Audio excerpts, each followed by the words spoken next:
Hello, good morning, and good to have you join me. My name is Dr. Brian Reuben, and this is a mid-year leadership retreat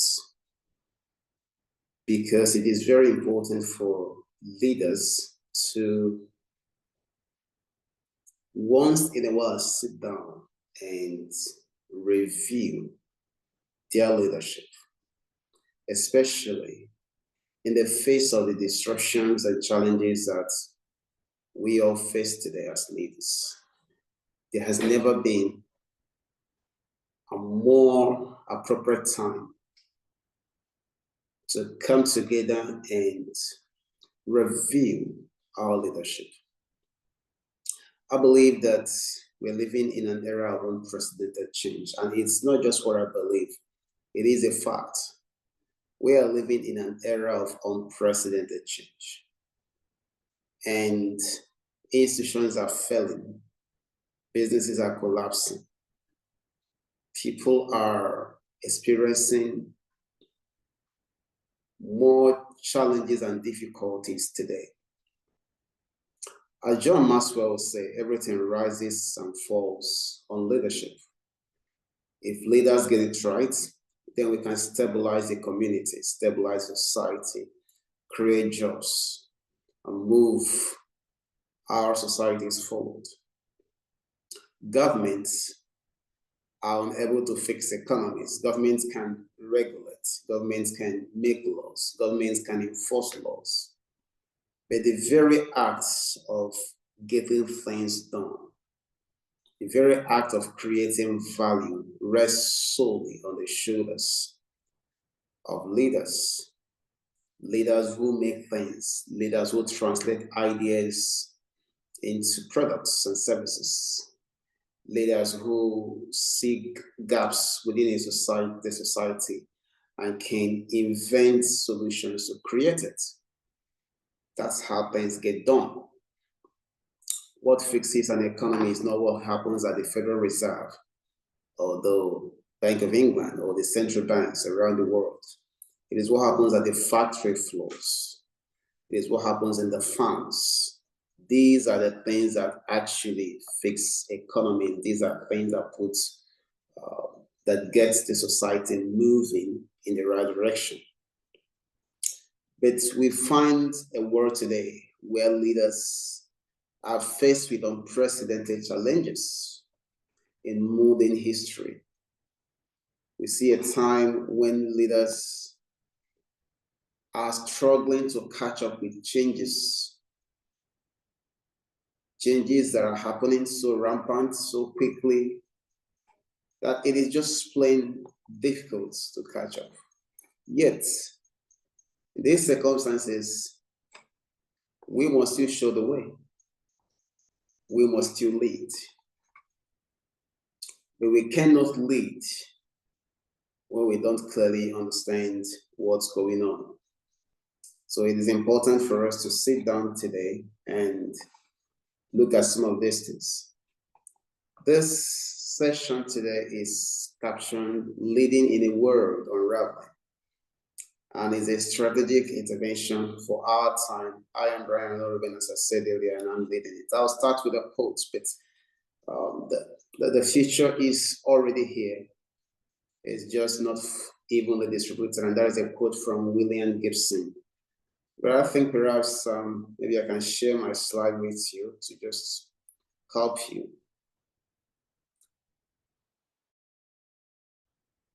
you understand better what's going on. So I'm going to be sharing my slide with you momentarily. But that quote by William Gibson is incredible. He said, "The future is already here. It is not coming.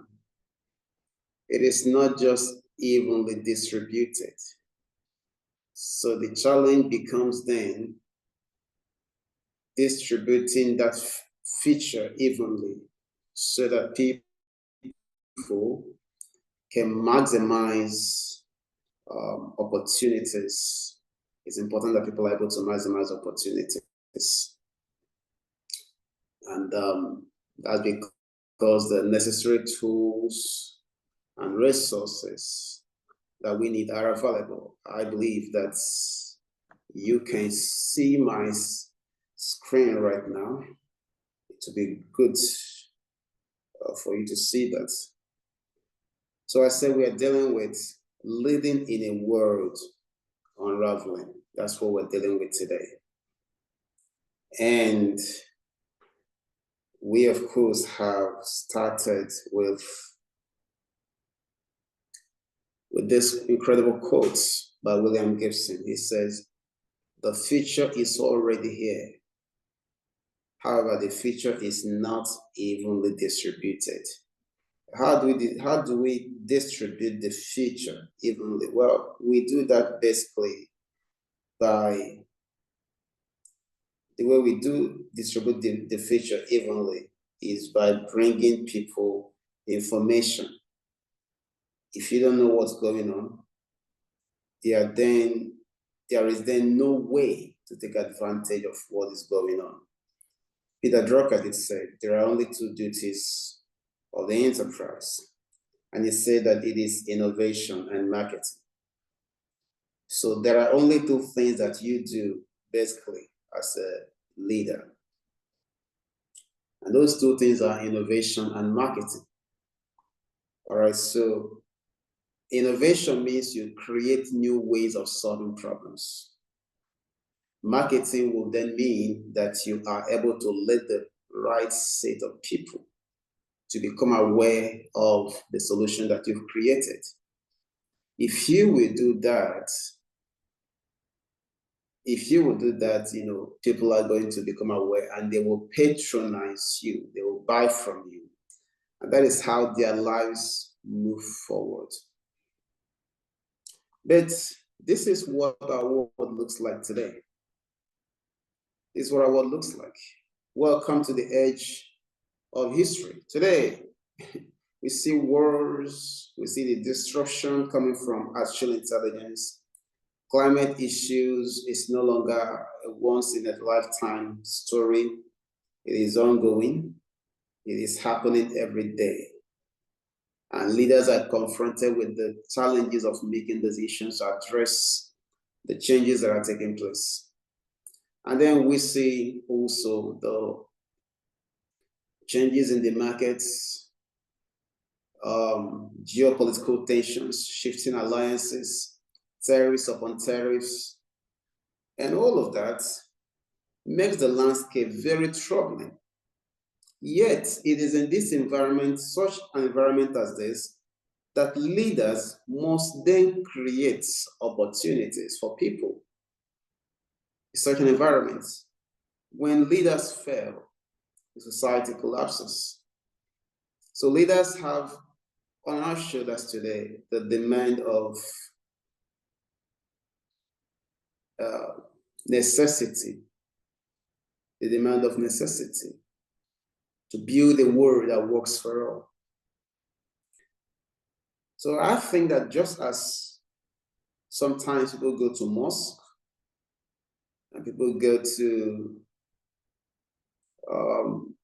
sometimes people go to mosques, people go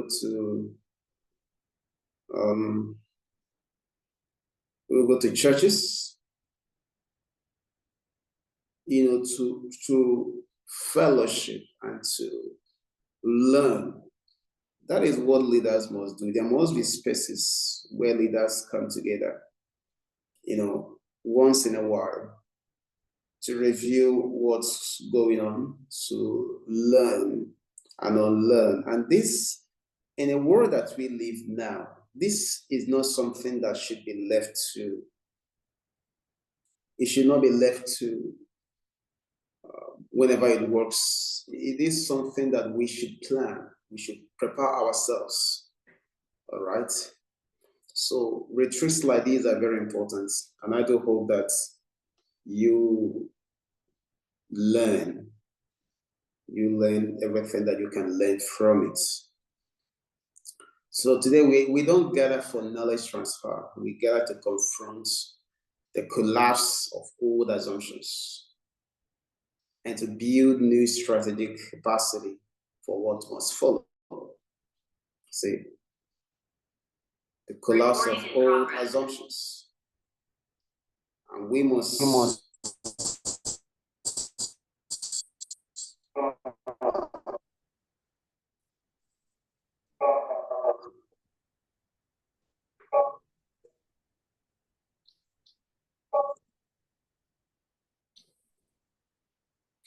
all right, thank you. So we must challenge old assumptions and build new strategic capacity for what must come next. This is what our world looks like today. War in Europe, tensions in Asia, coups in Africa. You find global inflation, de-dollarization. See, liberal democracies are facing erosion. Trust in free markets are faltering. Artificial intelligence is disrupting jobs faster than regulations can react. And climate events, these are no longer things that happens once in a while. The domain, whether physical or otherwise, where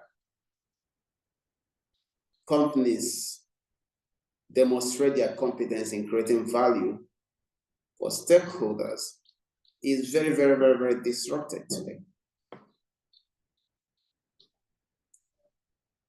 But here is your dilemma as a leader. This is what you face today. And the fact that what got you here won't get you through. Our maps are outdated, our models are strained.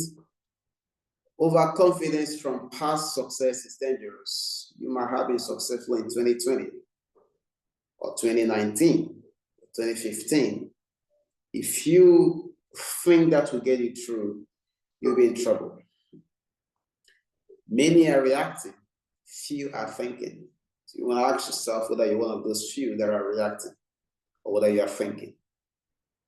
Leadership today demands more than competence. It demands vision under fire. But here's the key question. How do you lead when the rule book is in flux? Okay, how do you rule in a situation like that? So why are we here? Well, this is a moment of strategic pause. This is not a webinar. It's not an information section. It is a reset. And we are here to step back from the daily activities we face. We want to reconnect to first principles, fundamental ideas. And here is the thing you have to understand as a leader. When things are not working the way they should, you want to return to the first principles, the fundamental ideas that shapes decisions, your decisions. You have to return to them. And make sure that you have a firm grip on those first principles. And then we're also here to rebuild clarity and direction. And then reclaim agency in a disoriented world. Our world is disoriented. At the end of the day, I hope that you can gain a sharp understanding of the underlying forces shaping today's world. I hope that you can also gain a values-rooted leadership framework for high ambiguity and the environments, and that you get tools to help you make decisions when the way forward is unclear. And I hope that you get a renewed personal leadership agenda that is fit for the times. Interestingly, we have also developed some materials that we intend to share with you. For example, we have a material, we just mentioned them as we go along, but be aware that we have some materials, some cases that we intend to send to you based on certain conditions. Let's begin with the core framework. And this is what I call the Reuben Compass. And these are the 4 anchors of leadership in chaos. The first one is context awareness. You want to see beyond the headlines to the underlying dynamics. And this is true irrespective of what level of business you are in. If you are a leader at any capacity, it doesn't matter the size of your business or the size of the organization you are leading, you need contextual awareness, context awareness. And that is seen beyond the headlines of understanding context. Where is this coming from? Otherwise, you can't understand the underlying dynamics. You heard there has been a trade agreement between the United States and India, for example, you want to understand the implication of that. Who and who are in the picture? You must know that China must be in the picture. Perhaps Russia is in the picture, you see. So we see here there is an agreement between, let's say, Venezuela and the United States. You want to look at the context, because if you don't understand the context, you will not be able to make informed decision based on what you are hearing or seeing. All right. The next is moral clarity. And this is making sure that you're grounding your decisions in enduring values, not short-term wins. All right. This is a time for principled leadership, right? Principled decisions. You're not just making a decision because it's going to look great, because it's going to give you a short-term win, but because it will, such decisions will ensure your sustainability. The next on the Reuben Compass is strategic agility. That means changing course without losing mission. Oh, I love this. I hope you will be able to get my new book, Strategy, Clarity, Choice, and Execution in a Broken Business World, because we took a lot of time to explain in one of the chapters about strategic agility, right? How to remain agile without losing course. Very important. It's available from August 1st, which is just a few days from now. But you can still pre-order, because when you pre-order, you save £5. It's currently, people are currently pre-ordering it for £20. But if you are going to buy it from Amazon or any other place, or from our website after it's made available on the 1st of August, you will then have to pay £25. Either ways, it's a good book to read. The next is decisive execution. That means making bold moves fast and with accountability. So execution, you see, it is in execution that most organizations fail. And they don't fail because they don't want to execute. They fail because they were not designed to execute. You have to weave execution into your whole system, so that you have an organization that actually makes execution of your strategy possible. All right. And that is very important as well.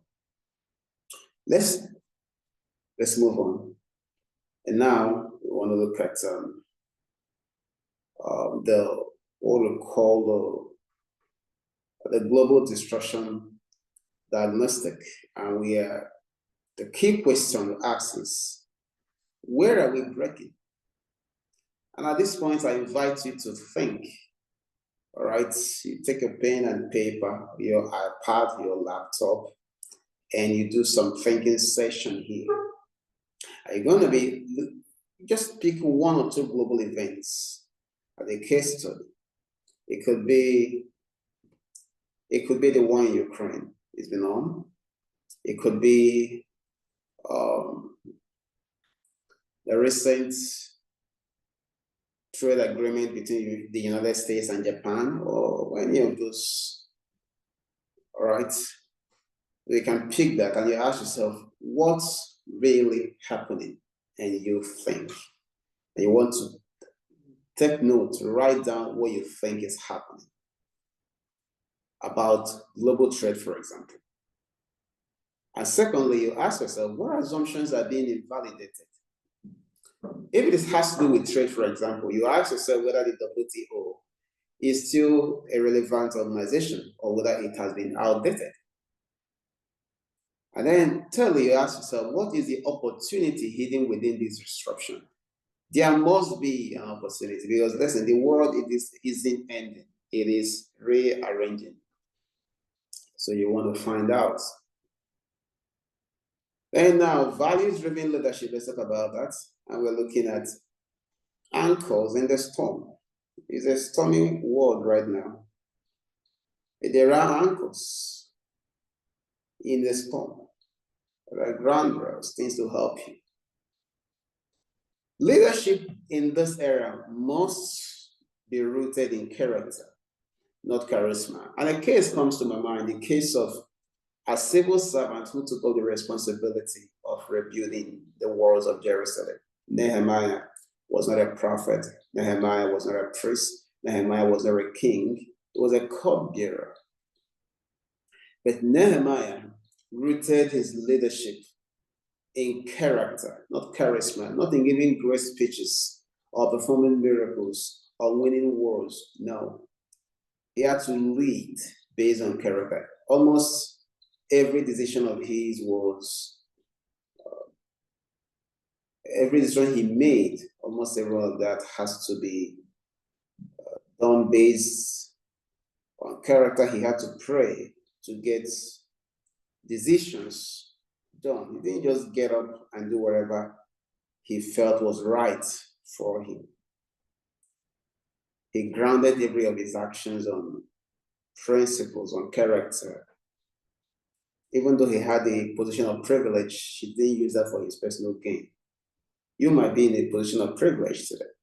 You could be a chief of staff to a head of state, or maybe you're a minister and you are watching right now. You have access to information, to tools, to resources. You have access to important decision makers. You might even have access to lots of money. All right. What will you do? What are you doing with the access that you have? What are you doing with the privileges that you have? See, are you more interested in getting Instagram likes, or you're interested in real impact? See, you need to understand something. People are going through difficult times. The world has changed and they can't find their feet. They are looking forward and relying on people like you to help them move forward. The question, the trouble is, what are you going to do? Will you lead like Nehemiah, who had integrity, who had moral clarity? He confronted corruption directly. Nehemiah did. He challenged nobles not to take bribes and not to oppress the poor. See, what does your leadership represent today? It's a stormy world. Deliver leadership based on character. Don't chase applause. Chase relevance, not significance. And discipline and prayerfulness. Almost every decision that Nehemiah made was grounded in prayer. See, prayer helps us gain clarity. The very important gift given to us. And you've got to use it for higher purposes, not just your selfish interest. All right? That's what leadership must be today. And then accountability. You have to be an accountable leader. You need to realize that leadership is a gift of trust. And what you do with it is up to you. But you won't always be in a position. What you do with the position you have right now will determine the story that will be told of you. You have to choose where you want to stand in history as one that destroyed opportunities for people, or one that gave them a chance to live their dreams. You decide. Again, we look at a case of Patagonians as first strategy. Now, we're going to send this case brief to some of you. Some of you will also have a chance to receive the very slides that I'm using to talk to you, share that with you. We send you this case brief, all right? The Patagonia Earth First strategy. We have other materials also that we will share with you, all right? And I'll mention them along the line as we are making progress. I'll also let you know the conditions for receiving them. Okay. Now, Patagonia, it's an outdoor apparel and gear company headquartered in Ventura, California. Founded in 1973 by a man called Yvonne.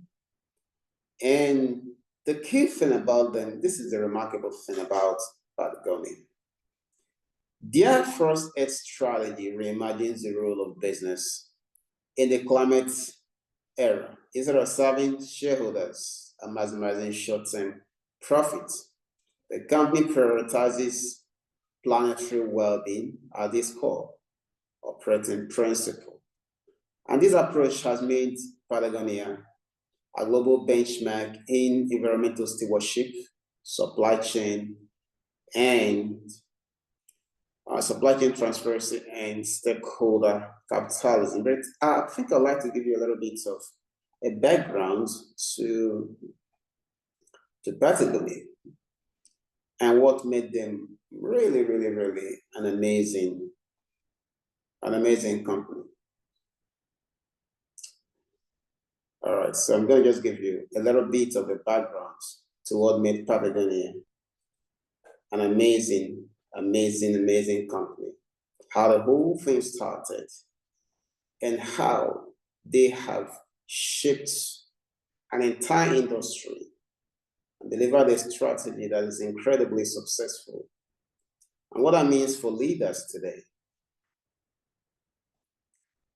So I'd like you to give you that background, but as I did say, we intend to share the very case with you. We'll notify some of you how you can receive some of the materials that we have. And I do hope that you are learning something, because as I did say to you, leadership today is incredibly important, and we are living in such a time that people are in so much difficulties, and it's our responsibility to help. So I said I was going to give you the background, and here it is. Patagonia didn't really start as a business venture. It began as an extension of someone's life, someone's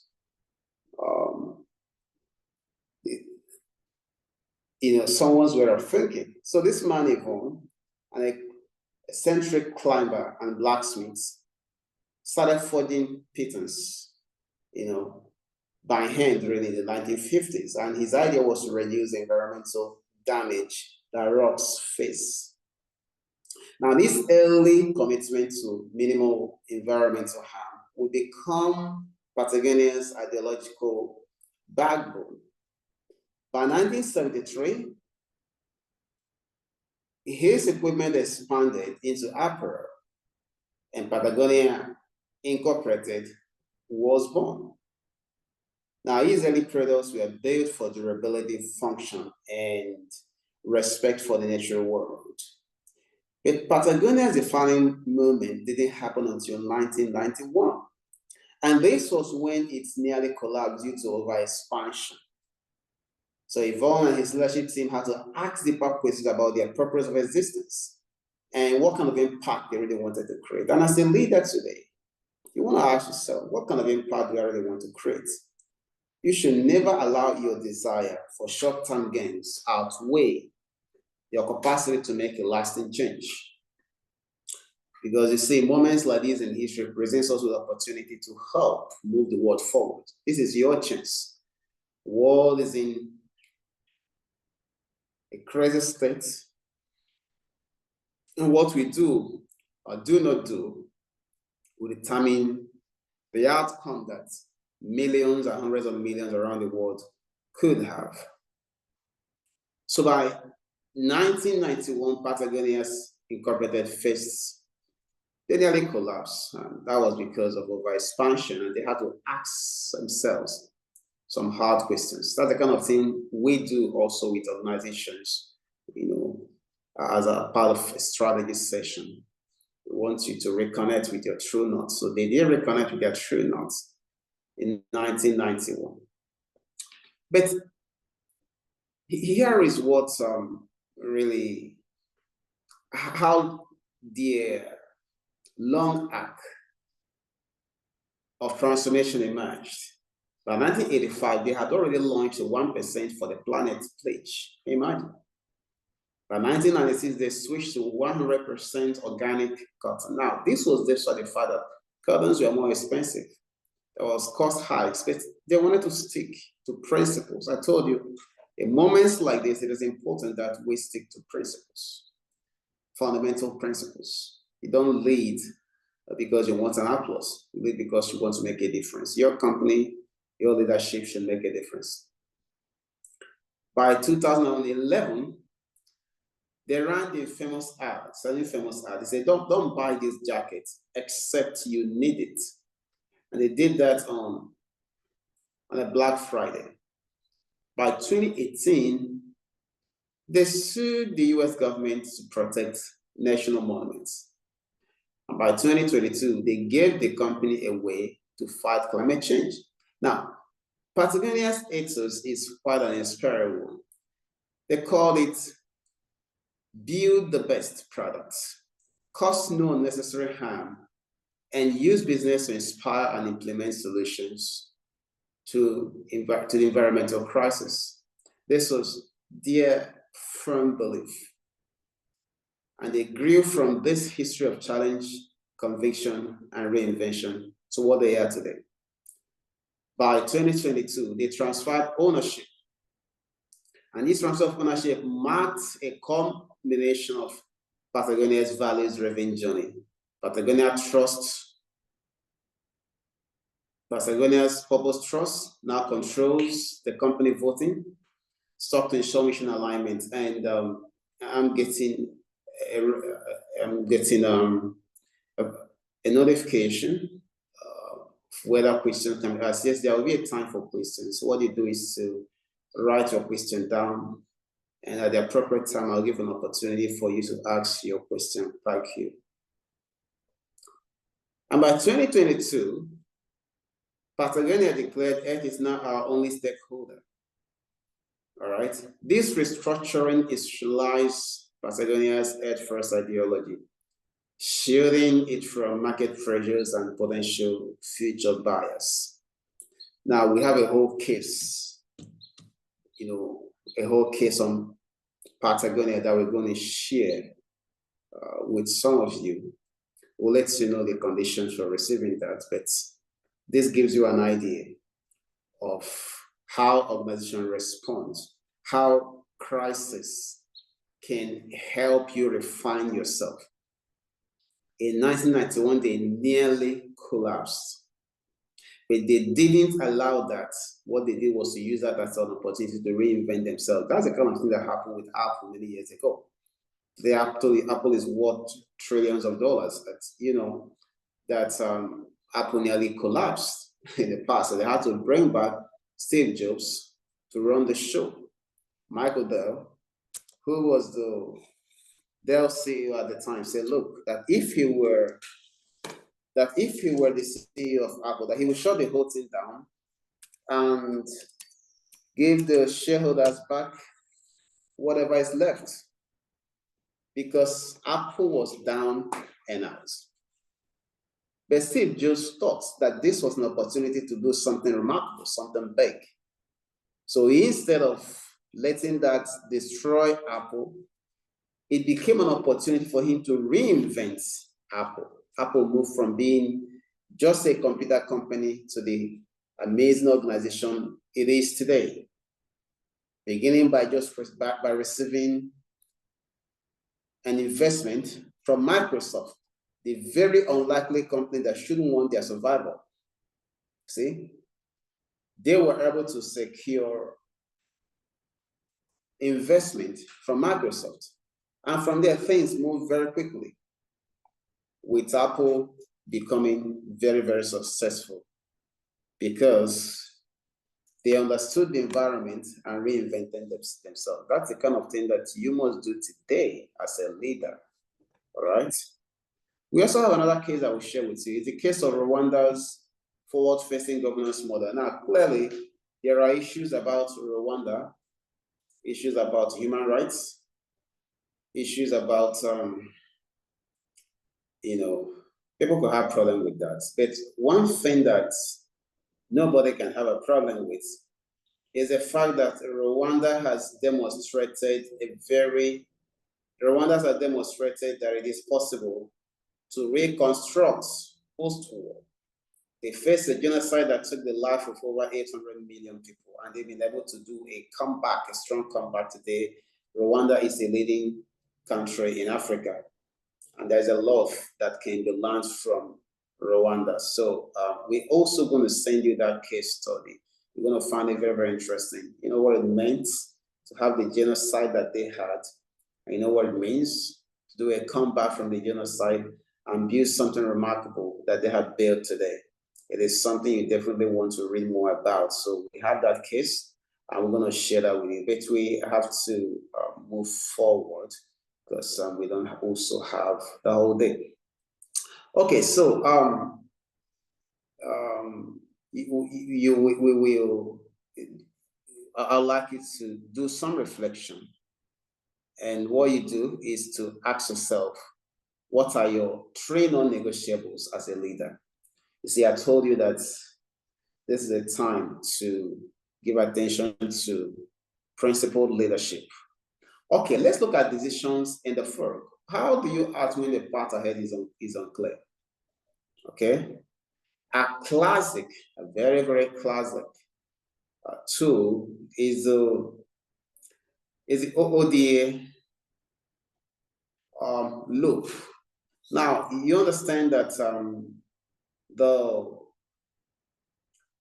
OODA loop was first developed by the US Air Force strategist Colonel John Boyd, and he developed that to explain why some fighter jets pilots consistently outmaneuvered their opponents. Now, the original loop was designed around observe O, orient O, decide D, and act A. That is the OODA there. And it proved very powerful, not just in combat, but in business, in strategy, and in policy, where speed and adaptability provided decisive advantage. But the thing is that in the 2025 world that we live today, there are new challenges. It's a whole new battlefield. You see systemic shocks, cognitive overload, AI-driven disruptions, complex geopolitical entanglements, and geopolitical freelancing. The pace is faster, the terrain is more chaotic, and the threats are more ambiguous. So to remain relevant quickly, organizations must think, leaders must think differently. They must design strategically and mobilize entire systems differently. So the OODA 2025 that we developed is not just an update. It is a shift from decision-making as linear progress to strategy as a dynamic choreography. And in it, you're going to find really I can give you a little bit of insight into what you see in that key. It's one of the manuals that we also have available for you, which we're going to share with some of you as well, as I did mention. So the original OODA said, observe, orient, decide, and act. Okay? That's what the original OODA said. But here, we don't just ask you to observe, orient, decide, and act. No, we say, for observe, we tell you to sense. So you're not just observing, you are moving from passive observation to active real-time sensing across systems. See, now that's a very strategic shift. Now, the O in the OODA that Boyd developed, the next O is orient. But here, in the updated version, we're not telling you to orient, we say frame, all right? Because orient is telling you to interpret facts. But we are telling you, don't just interpret facts, move from interpreting facts to shaping meaning under uncertainty. Very important. And then you've got the D, and he called that the side. So he has D, the side. He had observe, orient, and then decide. We say no, sense, frame, design, all right? Because we are telling you, don't just choose options. Move from choosing options to designing strategic interventions, all right? And then he has act. We don't tell you to act, we say mobilize. Move from individual execution to coordinated systems. Now, I'll give you a little bit more background into this. What do we mean when we say sense? It's a move beyond static intelligence. Leaders today must absorb dynamic signals, technological, social, ecological, and financial in real time. Now, but to do this, you need certain capabilities. One of such capabilities is pattern recognition. You've got to be able to recognize patterns. Secondly is signal filtering. You've got to be able to filter out the signals that are not necessary. The other one is early warning interpretation. See, there are always early warnings, but are you able to interpret that? And finally, there has to be another key capability is cognitive load management. Oh, I can tell you how much you need this today. You should know how much you need. If you are going to lead successfully in the world that we are in today, these are things you must master. Now, a key strategic question for you is, what is the margin that conventional metrics are not yet capturing? Now, all of this is under sense. And as I told you, you can get this, the OODS 2025 manual, we'll send it to you. You'll have to email us, admin@BrianOReuben, BrianOReuben, Reuben.com, requesting for the training manuals and cases for the July leadership retreat. I hope you got that. Okay, moving from that, we also want to look at something else that is very, very important. So I've told you one of the, this is how to act when the path is not clear. And I've just introduced to you the updated OODA. And now the next thing is you've got to learn how to use strategic pause as a form of decision acceleration. You know, this is a paradox that works when time matters the most. You see, in high-stakes environments, speed is often equated with effectiveness. But no, the leaders who consistently make bold, clear, and game-changing decisions are not those who simply act fast, but those who pause strategically. What this is about is understanding how strategic pause is not indecision. See, strategic pause is not indecision, but a high leverage move that accelerates clarity. It compresses cycles of confusion and catalyzes execution. Strategic pause. So sometimes you have to pause. A strategic pause. You have to pause. And again, we have the material on this, and we intend to send it as well to those of you who make a request. Send the email. I already gave you the email, admin@BrianOReuben.com, and request for these materials, and someone will be in touch with you. Because the strategic pause is not delay, it's disciplined, intentional break. And it is designed to recalibrate direction, reframe assumptions, and restore authority to thoughts. I love that. Now, if you do this right, it will lead you to sharper action, not slower ones. It's important to understand that activities and accomplishments are not the same thing. It is not about being basic.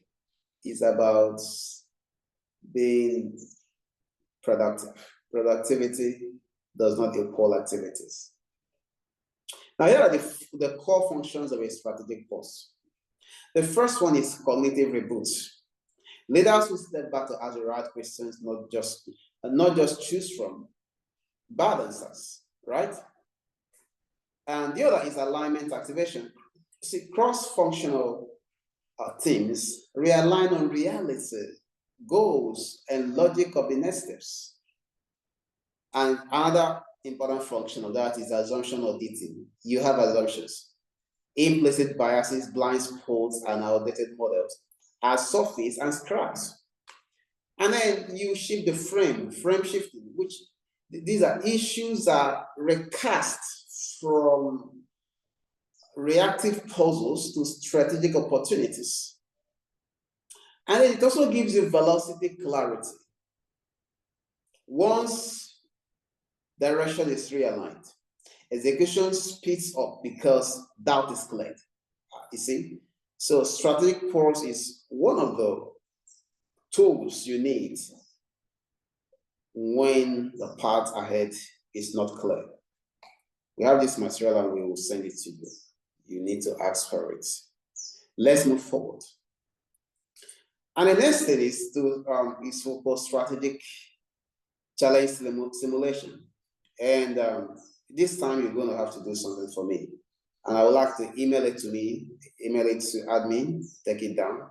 I believe we can put it on the text box, perhaps, but just take it down. It's admin, ADIN, at brianoreuben.com. Brian Reuben is my name. If you know my name, that's it, brianoreuben.com. So you're going to do this assignment for me. I want to take it down. It's on the screen. You can please write it. I'll give you 1 minute to write it down.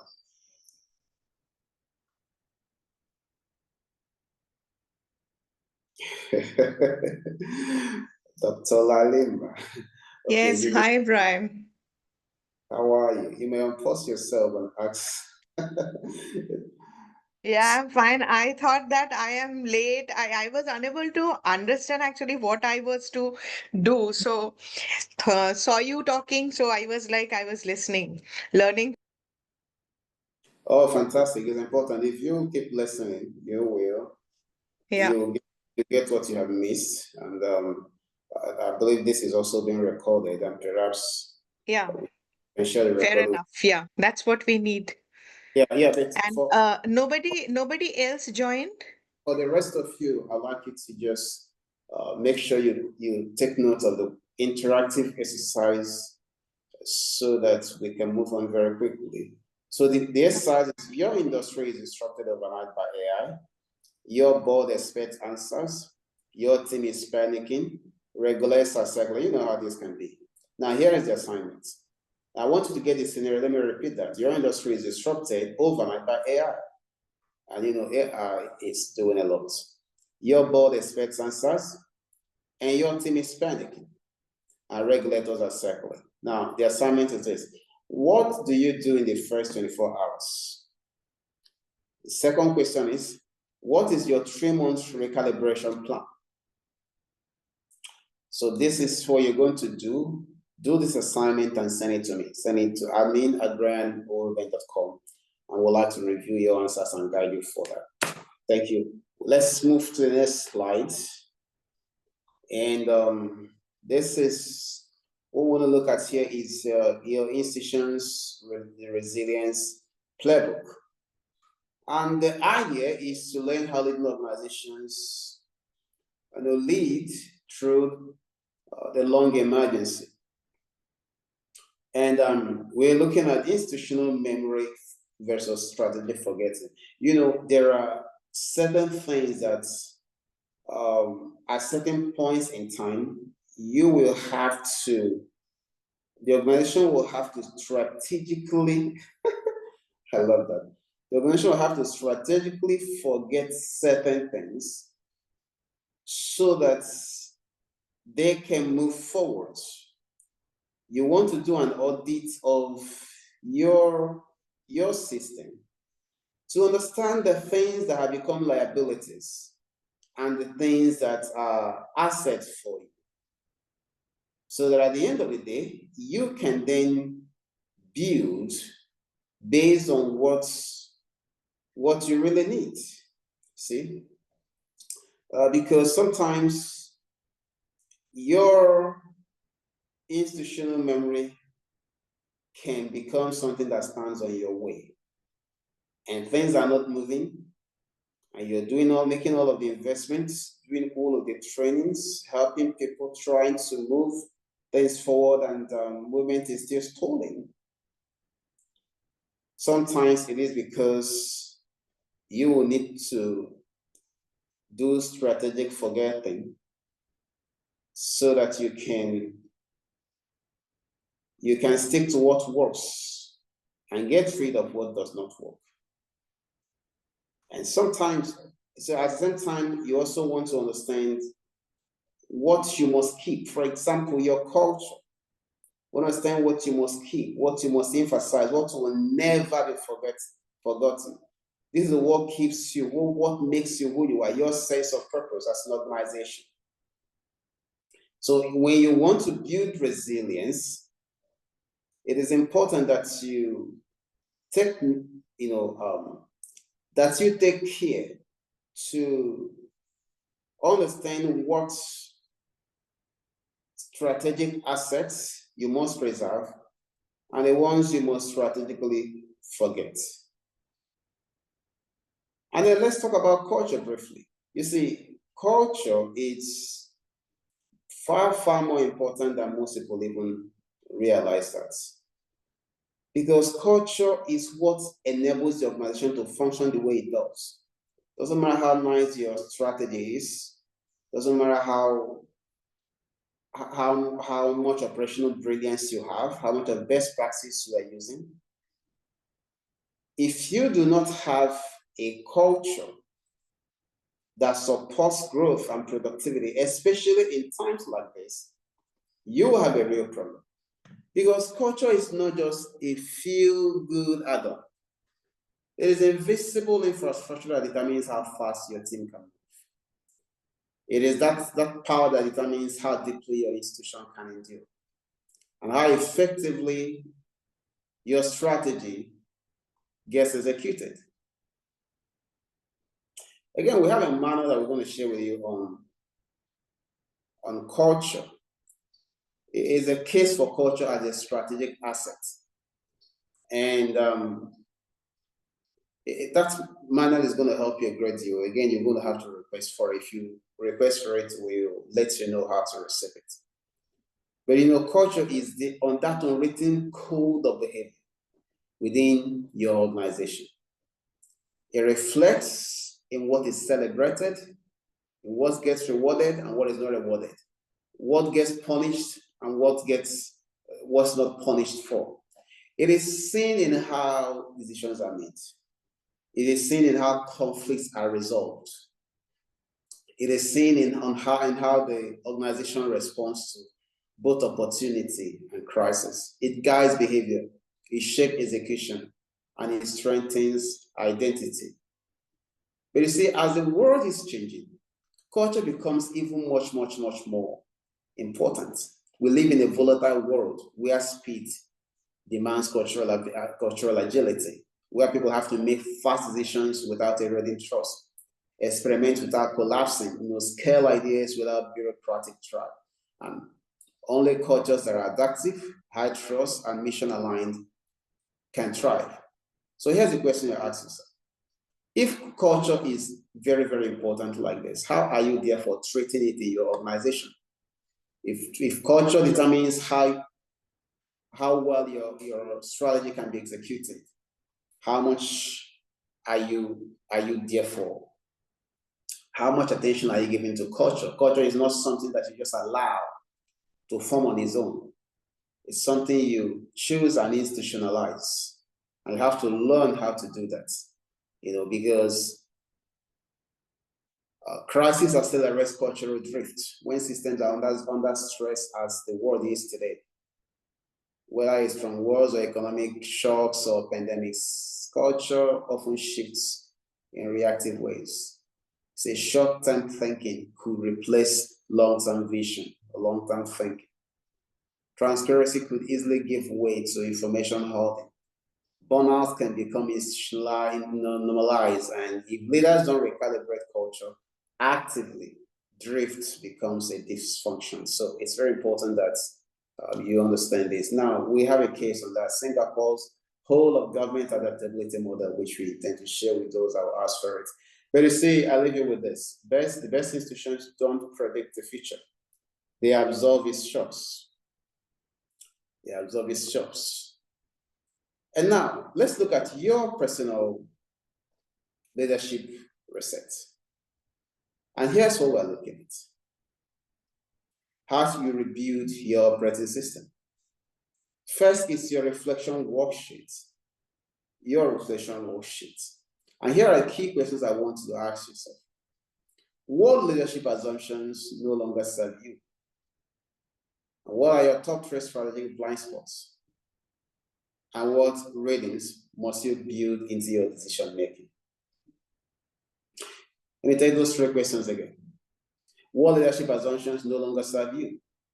What are your top 3 strategic blind spots? And what ratings must you build into your decision making? And finally, here is one thing to keep in mind.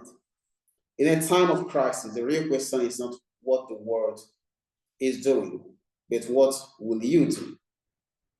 What one belief will you let go of today? What one principle will you defend regardless? What one action will you take before this week is over?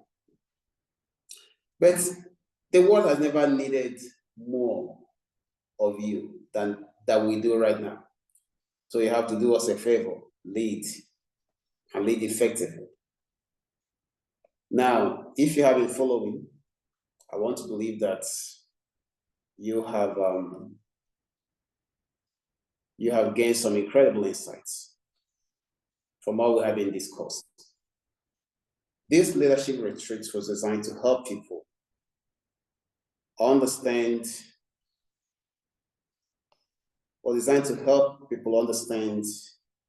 how to lead in moments like this. And it's wonderful that you have been a part of it. We'll share the materials that I mentioned to you. But, all you have to do is to email us, send to the appropriate email, admin@brianreuben.com, requesting for training materials, and we will take it off from you. There are also very important resources that you can find on my personal website, brianreuben.com. You go especially to the section we call Brian Reuben Leadership Digital Vault, and you'll find lots of amazing tools and resources that can help you lead much, much better. And I want to thank you for taking the time to join. I am, at this point, going to give opportunity for anyone that has a question to do so. But before that, I have a personal thing to share with you.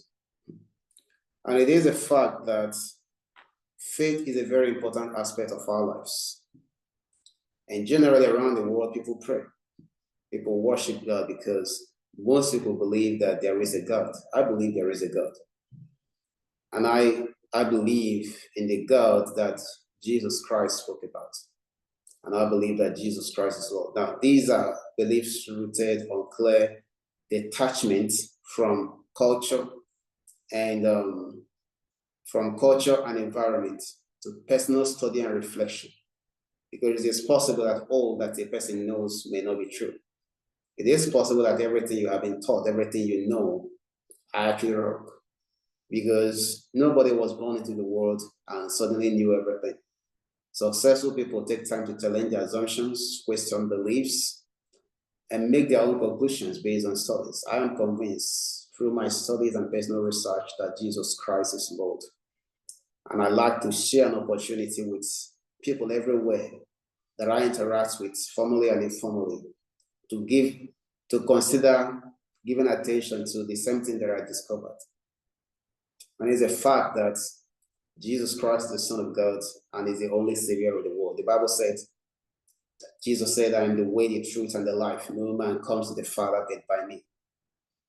And I am not a religious person. I don't believe in religion, but I believe in the God that Jesus Christ introduced, whom I call my Lord. And I also invite you, every one of you who are watching, to recognize the Lordship of Jesus Christ and to give your life to him. It's not difficult. The Bible said if a man will believe in his heart that Jesus is Lord and confess with his mouth, who believe in his heart that Jesus is Lord, and confess that God raised him from the dead, he shall be saved. It is very simple. Even right now, you can say with me, dear Lord Jesus, I declare that you are the Lord of my life. If you do that, I can tell you for sure, you are a child of God. And the Bible said, if any man be in Christ, he's a new creation. All things are passed away, and behold, all things are become new. Why did I spend my time today doing this leadership retreat at no cost to you? Because it's part of my commitment based on what I learned from Jesus to help move the world forward. Because you should know the truth, and the truth to make you free. So this is why I'm doing this. So you can understand how much the love of Jesus has motivated me. And I'm inviting you to embrace the same love. If you want to know more about him, I welcome you to write me at you can also forward your request to brian@brianoreuben.com. I'll be very happy to have more conversations with you about this. But I want to thank you for joining. And I'm hoping to receive your emails so we can send you the material. Thank you. Thank you very much. And if you have a question right now, I'm going to give you a chance to ask that question just in a moment.